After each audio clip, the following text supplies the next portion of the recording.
for true crime? Are y'all, as in the fans, are y'all ready for it this week? Because Valentine's Day is coming up, we have a flower motif, and also our players are behaving themselves, sort of.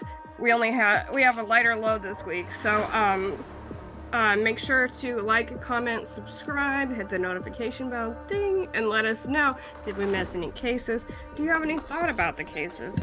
And just to make sure, y'all saw them yesterday in the 6-pack, but we have our guests back for true crime. We have LaDarius Brown and we have Jordan Ramos. And so we'll have their social media in the description. And yeah, so welcome back. Thank you guys for joining in on this one. All right. It's nice to be here. Yes. We're glad you're here, Jordan and LaDarius. And you know what, Julie, I'm glad you're here too. Yeah, he said my name ain't kind of low-key on the too. Don't worry. Well, don't worry. We'll set up a Valentine for you, Julie. Oh, jeez. Okay. All right. So first up, y'all heard about this one. Okay, Patrick Mahomes Sr. Y'all heard about his little arrest, and I could have done a picture of his mugshot when he's looking rough, but instead I thought I'd have a cute little photo of Patrick Mahomes Jr. when he was so small. Yeah, can we just take a moment to look at those uniforms though? Yeah. Those uniforms are like peak. Yeah. They are something, peak. But his former Met baby. His mom is hot. The dad doesn't look as rough as he does now, and then Patrick is just so cute. So that's our photo. And everybody. You have to. Yeah. If you have to stand at the Taylor Swift and Britney, I'll be drinking too. Okay. And if Jackson was my kid, check out. Oh my God, that would put me on the bottle. Okay. So as y'all know, but we're gonna cover the facts anyway. He was arrested Saturday, February 3rd, at night in Tyler, Texas, which, if I'm not mistaken, is pretty close to Houston, but I could be wrong. I spent some time over there, but bond was set at $10,000, and Mahomes Sr. was released the next day. He's facing a 3rd-degree felony for driving under the influence 3 times or more.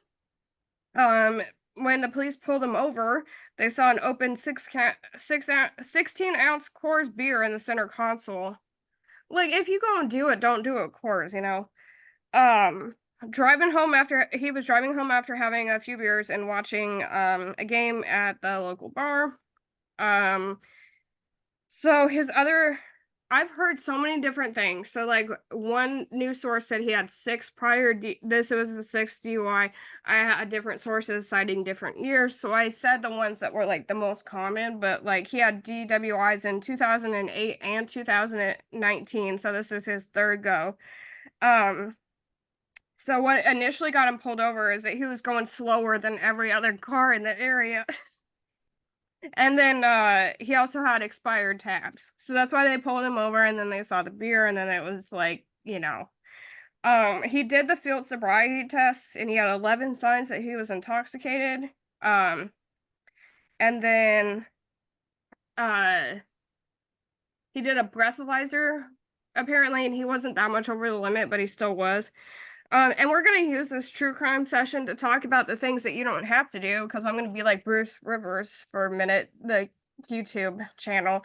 You don't have to do the sobriety test, on the field sobriety test, so don't, because they won't help you at all. Not that you should be drunk driving, I'm just saying, don't ever do those, okay? And then... They're not actual tests. That's an agility test, and I'm not goddamn agile. Yes. So it's giving them stuff they don't need, okay? Exactly. So interestingly, Patrick Mahomes Sr. in 2019, he served 40 days for his 2nd DWI. But he only had to serve it on the weekends, so he could go to prison on the weekends. I'm like, I have never heard of that in my life, actually happening, but I guess that's what happens when you're a rich athlete or the father of one. Anyway, so Mahomes talked about the whole thing going on with his dad on Monday, the Monday following, saying his dad is, quote, doing good, and that's it, because that's all he said, because it's a family matter, which if y'all remember when he was talking about Jackson and his dirty little paws, he also said that's a family matter. So Mahomes is getting really good at dealing with this stuff. And my question is, can we keep Mahomes and then throw the rest of the family away? Like, honestly.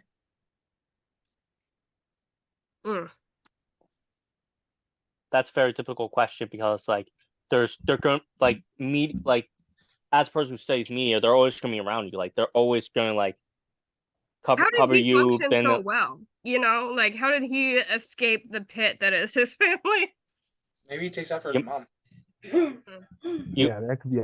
You marry someone annoying, you deal with them. Okay, like he doesn't get a break ever because his wife is a mess. His brother is a mess. We don't even know his half siblings that well. But his like best friend's engaged to a freaking annoying ass. Yeah. Choose your hair as you described before. Choose her hair. She looks like she chews her bangs.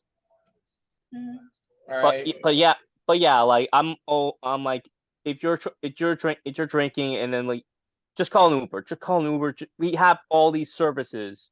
Surely that can help you get home. Can afford an Uber, or ask his son to buy him a fucking limo with the driver. Like either way, you have all these resources, yet you still want to drive while intoxicated. That's just that's on them and on them only. That's DUI costs a lot of deaths. Yeah, so like, do I think this is gonna distract Mahomes on Sunday? Yes. Does it matter? No, because the curse is on. Okay, so Darius Robinson, he is allegedly arrested on Tuesday, February 6th for also drunk driving on the Vegas Strip, and it was just days after being resigned to a 1-year contract by the Raiders. So, you know, making a good impression. Who was it? The hockey player? Vegas. Right, we were just talking about that. Remember, Ryan, there's that hockey player that like he Galchenyuk. What? Galchenyuk. Yeah, he got signed and then he like had that huge thing, threatened all the cops and everything, and then lost the contract. Phoenix, yeah. He got signed to Arizona, lost his contract like 8 days later. Celebrating the contract, and then created a multi-layer hit and run. So we talking about Brett, and yes, I did pick an unflattering photo, partly because I think it's funny, and then also like it's funny. So anyway, throwback to Super Bowl, Brett. Okay. Yep. And the Mississippi State Auditor filed court papers on Monday, February 5th. And he renewed the demand that Favre pay money back that he took from the state's welfare funds. They're requesting $730K. And I said allegedly Favre because I don't want him to sue me like all the reporters and the state auditor. So and in case y'all didn't know, he allegedly took $1.1 million in 2020 to like build his daughter's volleyball field or volleyball, whatever, and at her college with the country's poorest state, and used the welfare funds for that. So stand-up guy, as we know. So we'll see. Does he actually have to pay up? Can he pay up? We have questions. Pay up. I'm just saying maybe he's actually broke. Like maybe he just pretending like he's got the money. I don't know. You never know. Alex Murdaugh proved that to us. He takes like 50 pills a day so like you never know what people are actually doing. So we got Chandler Jones is pleading not guilty to violating the protective order twice last year. We discussed it both times when he broke into his son's mother's house or like lit stuff on fire in her backyard and then like was naked and filmed videos of it. The protection order expires on March 4th, and that's exactly when he's due back in court. So we'll just see what happens there. We've been following him for a minute now, and yeah, so Ricky Johnson here, he's one of the 3 Kansas City Chief fans who passed away. That's him and his 4-year-old daughter, who is now without a dad. We've been following this one pretty much from the beginning. And the toxicology report that we've all been waiting for found that the 3 men found frozen to death in the backyard of their friend's house after watching the Chiefs game had Schmeed, coke, and fent found in their system. The cause of death still has not been determined, and the information answers few questions and opens many more. It seems kind of improbable that they all would pass away from, like, all these healthy men in their 30s would all pass away from the same cocktail, but apparently one of the men's cousins said that Jordan Willis, the man who owned the home,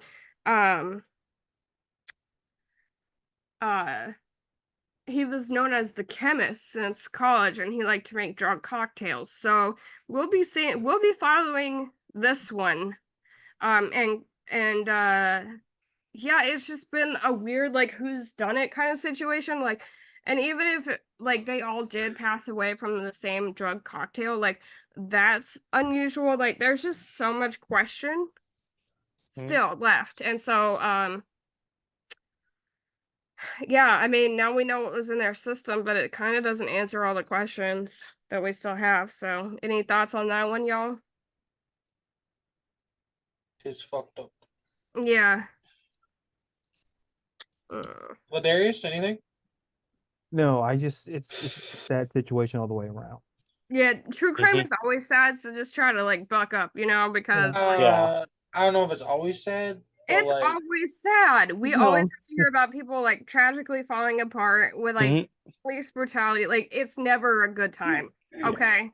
It's never a good time, but I mean, sometimes it's a little, what the hell? Yeah, when Chandler Jones was talking about having Von Miller show up into him in a dream while he was detained at that mental hospital, that was kind of funny. Yeah, it's sad. It's sad. It could be fucked up. It could be a lot of things. Like, you ever seen One Flew Over the Cuckoo's Nest? Yep, I sure did. Me too. I just watched that over the weekend. Tyreek Hill, he hasn't done anything. In fact, this one was more just about, like, the incompetence of his lawyers, apparently. I have questions, because he married Keita Vaccaro in November, and there was rumors of divorce. Oh, I remember this one. Yeah.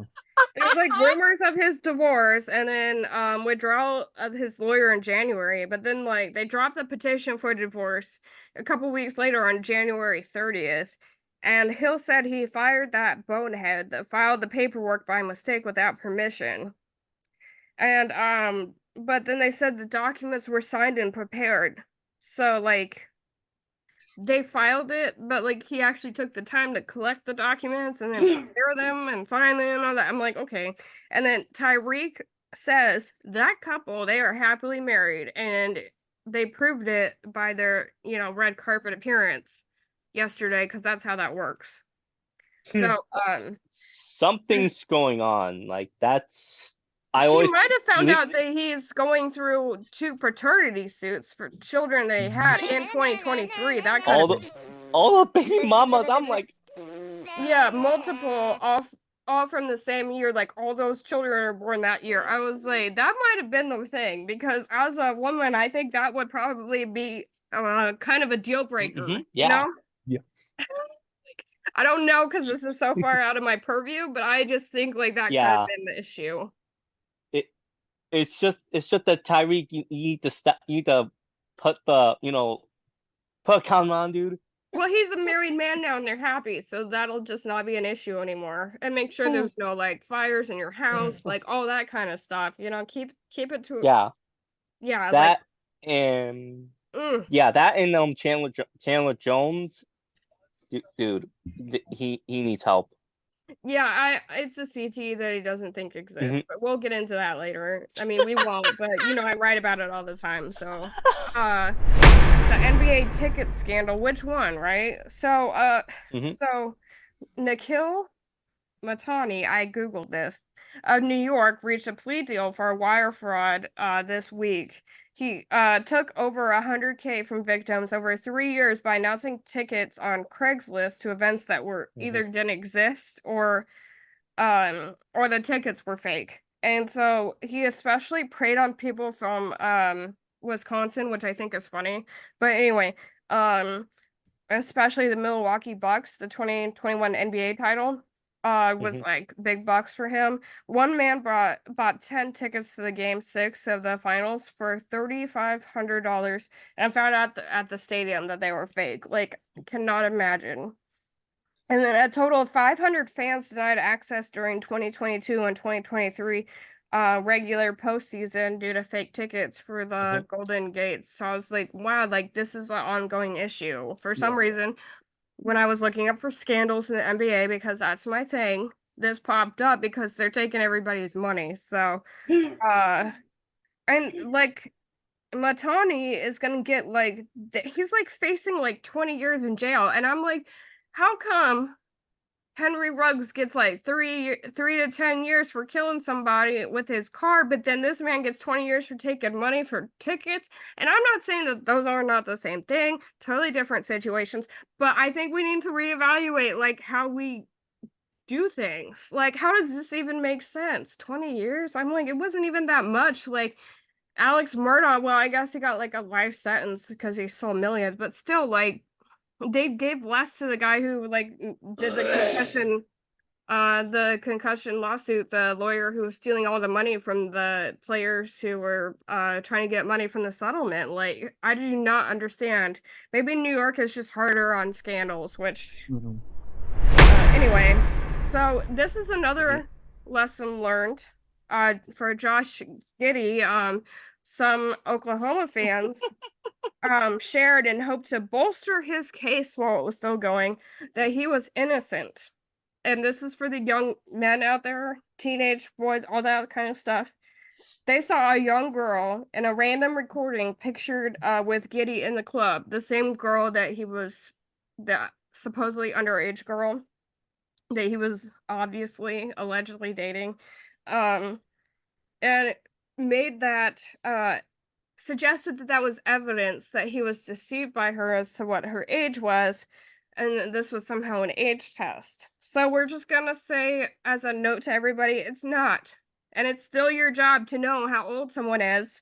And if you don't check, you're breaking the law, the establishment is breaking the law, and the child is still a child. And they don't have, there's not an accountability there. So just as a reminder to call an Uber and don't go for the babies. And he's creepy. People don't like him, but they can't prove it, I guess. And the girl and her family weren't like cooperating, so he got away with it this time. But don't think you're gonna be that lucky. So yeah, dumb. Again, like some players think they're invisible, but they're just they can be so fucking stupid. Like, Jesus. Oh, we know, Jordan, because we're gonna talk about Paul Malone, baby. Junior Hockey Team 5. That's my name for him now. A hearing occurred on February 5th regarding the case, and the next hearing is set for April 30th. Don't know what happened there, but there was one. So we had a little bit more clarity on the timeline. So we're going to get in there because we do not leave out the uncomfortable facts around here. Okay, we get in it. So a 20-year-old woman alleged that one of the accused men met her at a bar, and they went back to his hotel on June 19th in 2018, and then he invited 7 other men into their room and invited them to do actual acts with her, like that's his right to do. I cannot imagine how terrifying that would be.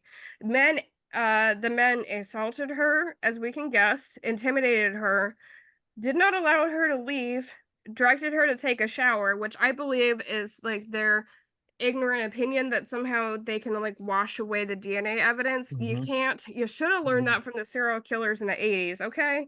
But anyways, doesn't work. And they tried to get her to say that she was sober on camera, like on a video. I don't know if they actually did, but they tried to make her. It was reported to the police on the same day, but then the case was closed that year with no charges, which is wild to me. The young lady sued Hockey Canada in 2022, and then that was its whole thing because when they settled, they found out that Hockey Canada has 2 secret funds to pay settlements of actual assault and abuse. We can't use actual words because YouTube. Called the National Equity Fund. So they had apparently they have like all these secret accounts under that name that they specifically pay off these kind of situations. So they're in the hot seat for that too. The police reopened the investigation due to the lawsuit, and the NHL also launched an investigation in 2022. As I reported last week, they promised to release their findings, although Bettman went back on that this week, clarifying that it would depend on what the NHL can say given legal proceedings, so they may or may not provide the information that they have. The London police apologized to the victim for taking so long to pursue the case, and that they have very little info to share to the general public because they don't want to compromise the case, which is great. Good news there. When they don't share, that's the best, usually. And Hockey Canada, since this whole scandal went down, has had many sponsors lost in 2022, including Nike, and the CEO and the board resigned because of this scandal and others. So, as we know, there's only 5 men even though apparently there's 8 total. But 4 of them are in the NFL. One was formerly in the NFL, and now they're NHL. outed. What? NHL, Julie. NHL, Yes. and one of them's a goalie that, like, one of the faces of the Flyers, Carter Hart. Yeah. That is not good. No, and then Bettman's like, oh well, they only have a contract through this year, so like we won't have to worry about. Like basically he's saying like we can clean our hands of this scandal once their contracts are up, and I'm like, the accountability is overwhelming me. Like the NHL is so on top of this. Well, they have to. No, I'm saying like they're not on top of it at all. They're trying to throw it away as fast as they can instead of like actually opening up the yeah. I mean, not a big surprise, but Bettman is not helping himself out with these quotes at all. So on that train of thought, we're gonna everybody remember that cringy ass kiss that Louis Rubiales did. Yeah. Yeah. The non-consensual kissing of Jennifer Hermoso at the Women's World Cup in Australia. Oh God. Yeah, the woman. That's a Valentine's Day gift for all ya. Yeah, look at his face too. You want that face coming towards you? I promise you don't. Okay. So last month it was announced that Lewis will be tried. Like he's actually going to court for this, which love that. And then the system is actually calling out that the women coaches were fired, but they think that they should also be convicted for allegedly pressuring Jennifer to show support for Lewis after the gross kiss. And like they called it coercion to like have her like not to like react positively to him even after that. So cannot wait to see this guy get his feet held to the fire. I will take any accountability that the sports world will give me when it comes to men and their nasty behavior. So shout out. And we're gonna finish this out with these 2 gems. We got Scott Erikson here. This is y'all probably, I don't know if I'm sure you always keep up with our show, but Scott Erikson was having this fiery affair with Rebecca Grossman in 2020. And this is her. And this is her husband who has to hear about how his wife was doing another man every day at court. And that's the face of a man who has to hear that. Okay, anyway. He's just gonna go. Does he go into the closet and watch? He goes to court every day and stands up for his wife. He's trespassed on the break. I don't know how he does it. I mean, he's probably like this. Okay. He's probably like, nice. You can see it in his eyes. He's looking like, why? How has my life turned out like this? He's wondering if I just wouldn't have. Yeah. Yeah, he's going to the chemist in Kansas City for some cocktails every day. That's what he's doing. So Scott Erikson and Rebecca Grossman were stunt doubles back in 2020, and they were like speeding, car racing, like on regular streets. Uh, for no obvious reason. They went out, had some margaritas apparently at a local Mexican restaurant, and then decided they were gonna speed race, and I think it was Los Angeles. But anyway, like in a heavily like a residential area. Yeah, so they Scott was ahead of her. He was going faster and he zoomed away, but Rebecca was going a little bit slower, and so she mowed over to two little boys, an 8-year-old and an 11-year-old. And yeah, and they died. And so we're here. Scott Erikson has already like pled to something minor and is not being convicted of murder or anything, but Rebecca here is like, no, I didn't do it. So the court case is actively going on this whole week and last week. So she remains in the hot seat because well, first off, last week they had the mom testify, and she was like crying in court because she had to see the pictures and stuff. I mean, it was a nightmare, and like a PR nightmare for this lady too. Like, your reputation is trash. But anyway, the black box is attached to most of our cars. You should be thinking about that when you're driving. Another note to people. The deets from her vehicle outed her. The box shows that Rebecca was going fast and then lightly tapped the brakes before hitting what is consistent with two small objects. Had she been going the speed limit, because they could determine how fast she was going and like what period of time, she would have been able to stop in time. Her vehicle stopped on its own because the airbags were deployed, and the Mercedes version of OnStar asked if someone had hit her or if she had hit someone. Grossman admitted that she knew she hit something, saying, "I don't know what I hit." So her argument here that she didn't, yeah. And during her field sobriety test that you don't have to take, revealed her mindset. She kept asking to call her husband, this lovely chap here, and wanted to know if the kids were okay, the kids that she didn't know that she hit somehow. And what hospital they were going to, because her plastic surgeon hubby could help save the day.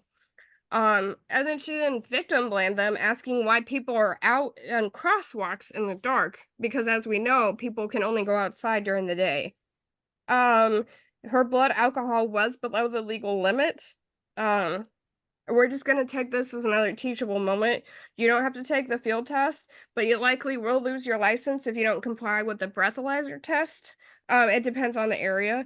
Although you can ask to have it done at the station, and that might not be a bad idea for reasons we're not discussing here, because it happens later. So anyway, do the breathalyzer so you don't lose your license, but do it at the station. Yes. But what's even better is calling an Uber. So anyway, this like week of testimonies proved that she was aware that she hit them, and that her car shows that she hit them. So like basically she's already, in the slam. But she insists on blaming her affair partner and not taking any accountability. So here we are. And then we're gonna finish this out with Wander Franco, our resident creeper.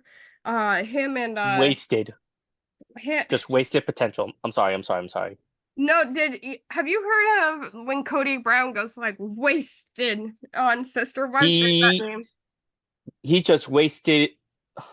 He wasted $102 million overall. A knife in my kidneys. I worked so hard to love you, and it was wasted. Exactly. That's how Tampa Bay felt. Okay. I'm sorry, Julie. And that's probably how the 14-year-old felt when they finally broke up. So The MLB has not released whether or not Franco is going to go back to administrative leave yet, but we discussed how that's like more complicated than we all thought it was. But they haven't. In other words, he's done. What? He's done. He's done in America. Like, yeah, he's not even allowed to come back here until he gets. Exactly. He can't even come back here whatsoever. So yeah. Yeah. And I gotta argue that the Dominican Republic needs to like come with the news a little bit faster, because I'm having a hard time with the updates on these reports. Because he was supposed to have been in court yesterday, Thursday, the 8th, Jesus, while the 14-year-old alleged victim testified to the judge. But we don't actually know what happened because we can't get no reports around here. But the way the system works is that if she testifies to the judge and he says it's like credible, then it gets like certified, and then she doesn't ever have to go to any more court cases, and the police can use her like statement for any other further court cases ever. So like, although it's tragic to have her go in front of the judge with the creeper in the room, like this would be more advantageous in the sense that she wouldn't have to like testify anymore, because that's so traumatic for a victim, especially a young girl. So like, hopefully that all went well. Hopefully he kept his creepy ass to himself. We know that she was like, I wish I could resolve it with him, and so like, because she's a baby and doesn't have the maturity level to understand, so we have no judgment for the 14-year-old at all, ever. But she's a baby, so these things happen. It's not her, it's the mother. I'm like, and the mother is also on the chopping block. She's also facing even more charges than Franco is. Me and one of my best friends were talking about it, because he's Dominican and he's seen this shit before. Like, it's the fact that you wasted a potential, like, you could have been a face of that franchise for 10 years. Yeah. That's the most mind-boggling part for me. Exactly. I mean, for him. He's a deviant who's sick. And so we can't just say like, why didn't you keep it together? He's a sick man with sick desires, and that is not something that you can like I agree. fix. You can keep it to yourself, which is probably the preference, but yeah, I mean, I imagine we'll be hearing from Josh Giddy again, because you know, a creeper's gonna creep. It's just like a weird impulse that they're born with. Unfortunately, I think most of the time they are, or they develop it over time. I don't really know. Nobody does. And but it's clear that he's out for manipulation and power. The way he was talking about, the way he spoke to her, the way he groomed her. And yeah, you can't fix that nasty. There's not enough showers in the universe for reading those text messages that we covered a couple weeks ago. So anyway, we're just keeping an eye out. Obviously, we all want to see him go to jail for a very long time. And if it doesn't happen with this one, hopefully it'll happen with another one, because we suspect that there's more than one. There's always more than one. So yeah, hopefully he did check in the day before he was supposed to be in court, so he's doing his thing. He's supposed to have done it. Like, he didn't avoid it like before, where he like fled from the Dominican Republic police. He's going, so hopefully she did her testimony, it was credible, and him and the mom get their feet held to the fire, because again, we love any kind of accountability we can get around here. So that is this week's true crime segment. True crime. Yeah, sports style, and it's always exciting around here. Again, this week was a really light week. I guess people are behaving themselves the week before Valentine's Day week. Yeah. So I'm sure next week will be love in the air, all that. Yeah. Oh my god, next week it'll be like domestics. Say flowers. You're gonna be like, what about me?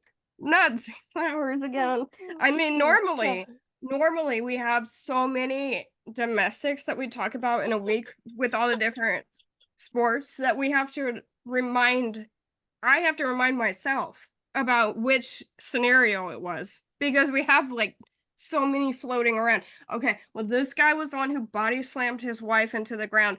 This one was the one who like broke a lamp on her or whatever. Like it's always like we have to like remember what each one did. It's really dramatic, but not this week. This week, people, it was just a lot of drunk driving. So I don't know what that says about us, but that's where we're at. So anyway, everybody, that was our true crime segment. Again, like, subscribe, comment, all that good stuff, and make sure to check out our guests' social medias. And where can we find? Where do y'all write? Where can they find your work? I'll let you go first, Jordan. Okay, most of my work is at defianttakes.com, but some of my stuff is at TikTok. I'm gonna try and see if I can expand myself to other medias, but let's see where it goes. Yeah, you have quite the booming TikTok. I not that I was surprised because they're funny, but when I saw that people were like commenting on each one and requesting more, I was like, okay, Jordan, like taking TikTok by storm over here. So make sure to catch him there. And then LaDarius, where can they find you? You can find me all my NFL stuff. You can find me at Sports Kita. You can find me at Right for Beyond Women's Sports. I write about the WNBA. I write about the Olympics. You can find me on Fansided. I write about the Falcons. The football. I write about MLB, NBA. I haven't been doing it in a while, but I have more time with the NFL season wrapping up with this game called the Super Bowl. So I write other places, and then my TikTok, I do like previews for games. I did my Super Bowl preview on my TikTok. TikTok. Yeah. We'll be right back. It certainly is a big bun. It's a very big bun. Big fluffy bun. It's a very big fluffy bun. Where's the beef? Some hamburger places give you a lot less beef on a lot of bun. Where's the beef? At Wendy's, we serve a ham modestly called a single. And Wendy's single has more beef than the Whopper or Big Mac. At Wendy's, you get more beef and less bun. Hey, where's the beef? I don't think there's anybody back there. You want something better. You're Wendy's kind of people. Take 73 in action. And so I'm pretty much like, TikTok, things of that nature, Twitter, X, what do you want to call it there as well. Great. And we'll have everything in the description again, so everybody can go and follow them, find them, watch their content, of course. And gentlemen, thank you so much for participating again. We really appreciate it. Likewise, appreciate it. Thank you so much. Thanks for coming. Yeah, I hope we can do it again. All right, thanks. Have a good one.